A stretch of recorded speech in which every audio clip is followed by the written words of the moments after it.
श्री सद्गुरुनाथ महाराज की जय. ओम नमः शिवाय. एम विशालाक्षी लिखित परमपूज्य कलावती आई यांचे चरित्र. प्रथम उल्हास भाग 7. बाळ हरिदासांच्या चातुर्मासातील कीर्तनात पेटी वाजवण्याची सेवा बाबूराव करीत असत. त्यावेळी निरूपणानंतर बुवांना विश्रांती देण्याकरिता गाणे म्हणण्याची संधी बाळाला मिळत असे. एके दिवशी बुवांनी कीर्तनात मन स्थिर केल्याशिवाय परमेश्वर प्राप्ती होत नाही. मन स्थिर करण्याकरिता एकांतात बसून परमेश्वर प्रतिमेचे पायापासून ध्यान केले पाहिजे, असे सांगितले. ते ऐकल्यापासून तसे ध्यान आपण करावे, असे बाळने ठरविले. परंतु घरात मुलांचे रडणे, मोठ्या माणसांचे बोलणे असते. याकरिता निवांतपणे बसण्यासाठी गावातील व्यंकटरमणाचे देवालय तिने पसंत केले. ते देऊळ घरापासून जवळजवळ 1.5 मैलाच्या अंतरावर होते. दुपारी जेवणानंतर त्या देवळात जाऊन बाळ ध्यान करीत बसे आणि 3:30च्या सुमारास घरी परत येत असे. एके दिवशी 4 वाजले तरी बाळ तशीच बसून राहिली. शेषम भटजी देवळाचे महाद्वार उघडण्यास आपल्या घरातून जेव्हा बाहेर आले, तेव्हा त्यांनी बाळाला पाहिले. जवळ जाऊन त्यांनी बाळाला हाक मारली आणि "बाळ, हे ग काय आरंभिलेस?" असे म्हणाले. तेव्हा "काय म्हणजे? देवाच्या भेटीकरिता मन स्थिर करीत आहे," असे बाळाने त्यांना उत्तर दिले. हे ऐकून शेषम भटजी थक्कच झाले. गोकर्णाला दरवर्षी महाशिवरात्रीच्या वेळी रथोत्सव होत असतो. त्या समयी तेथील पद्धतीप्रमाणे बाबूराव आपल्या मुलांना खाऊसाठी पैसे देत असत. इतर मुले त्या पैशाचे चिरमुरे, साखर, फुटाणे, बत्तासे किंवा अन्य काही आपापल्या आवडीचे खाद्यपदार्थ आणीत. परंतु बाळ मात्र त्या पैशातून कधी भरत कामासाठी रेशीम, विणण्यासाठी दोरा आणि स्वेटर, पायमोजे इत्यादी विणण्यासाठी लोकर आणून त्याची चीज करी. तर कधी ते पैसे डबीत घालून ठेवून देई. एके दिवशी बाळ सीतामाईंना म्हणाली, "आई, ही डबी अगदी जपून ठेव हां. अण्णांनी मला खाऊसाठी दिलेले पैसे मी खर्च न करता या डबीत घालून ठेवले आहेत. मी मोठी झाल्यावर या पैशाचे देऊळ बांधणार आणि तेथे माझ्या गोपाल कृष्णाची मूर्ती स्थापन करून दरवर्षी उत्सव करणार, देवासमोर भजन कीर्तन करणार आणि शेवटच्या दिवशी गाव जेवण करणार, गोरगरिबांना अन्न वस्त्र देणार. यातील एक पैस सुद्धा खर्च करू नकोस हां." गोकर्ण हे क्षेत्राचे ठिकाण असल्यामुळे आप्त इष्ट व इतर ओळखीची मंडळी वरचेवर बाबूरावांच्याकडे येत असे. त्या समयी त्यांचे आदरातिथ्य करण्याचे कामी हे जोडपे सदा तत्पर राही.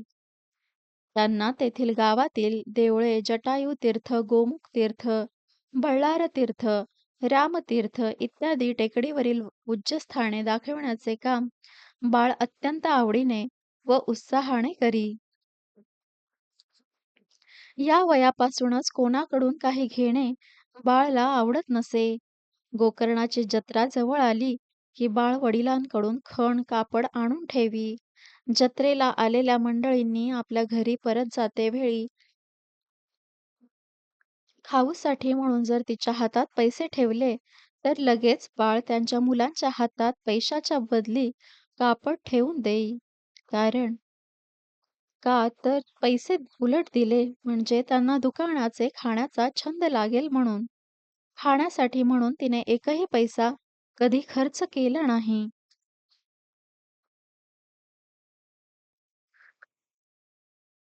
तेथे महाशिवरात्रीला मोठी जत्रा होते. जत्रेसाठी मुद्दाम नाना प्रकारचे खेळ, नाटके, सर्कशी चालायच्या तरी बाळचे चुकून सुद्धा त्याकडे लक्ष जात नसे. फक्त सोमवारी महाबळेश्वराला, मंगळवारी ताम्रगौरीला, गुरुवारी दत्ताला, शुक्रवारी महादेवीला, शनिवारी व्यंकटरमणाला जाणे आणि प्रत्येक ठिकाणी 11 प्रदक्षिणा घालणे हा मात्र तिचा नेम असे. रविवारी मात्र आपल्या खेळातील देव मांडून त्यांच्या पुढे ती भजन करी. एकदा शिवरात्रीला आलेल्या पाहुण्यांनी परत जातेवेळी बाळच्या हाती एक इस्पिटाची पेटी दिली. तिने लगेच त्याचे घर बनविले आणि आपल्या मातोश्रीला हाक मारून "आई, हे बघ" असे म्हणाली. पण त्यावेळी सीतामाई चुलीजवळ काहीसे करीत होत्या. इतक्यात बाहेरून बाबूराव आणि ज्यांनी इस्पिटाची पेटी दिली ते बाळच्या जवळ आले. आतून सीतामाई पण आल्या. त्यांनी बाळाला विचारले, "मगाशी तू काय म्हणालीस ग?" तेव्हा इस्पिताच्या घराकडे बोट करून "जग म्हणजे असे आहे, आज आहे उद्या नाही" असे म्हणून बाळने त्या घरावर फुंकर घातली. तोच ते घर जमीनदोस्त झाले. बाळचे हे बुद्धिचातुर्य पाहून सर्वच गार झाले. तेव्हापासून इस्पिताची पेटी हे लोहचुंबकाप्रमाणे बाळच्या आवडीचे एक खेळणे होऊन बसले.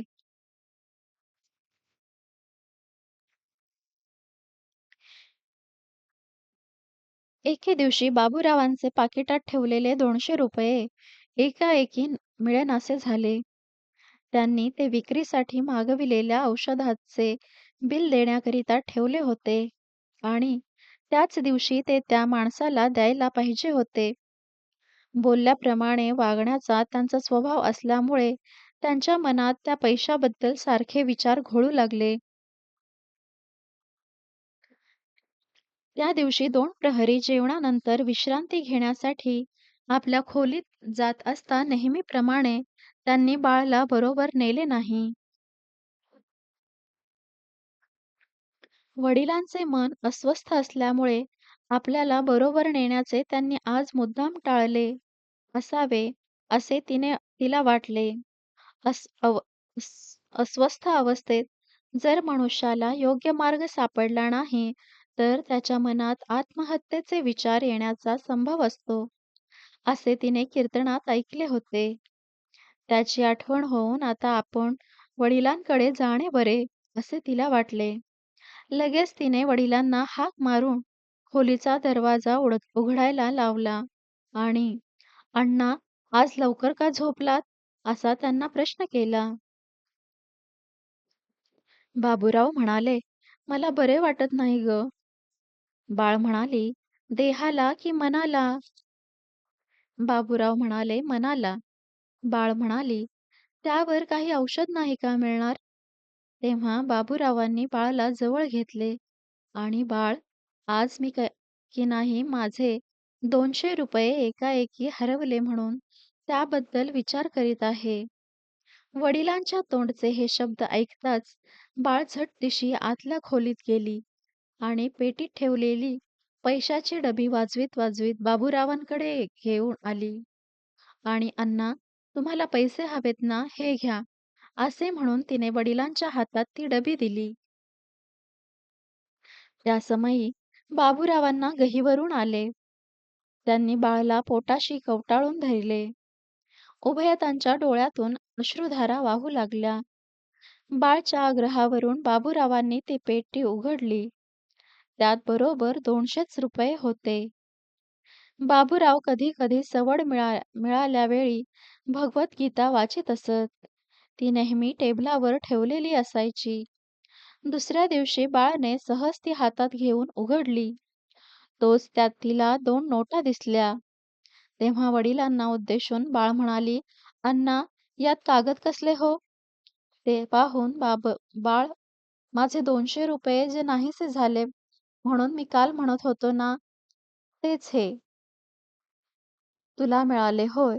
असे बाबूराव हसत हसत म्हणाले.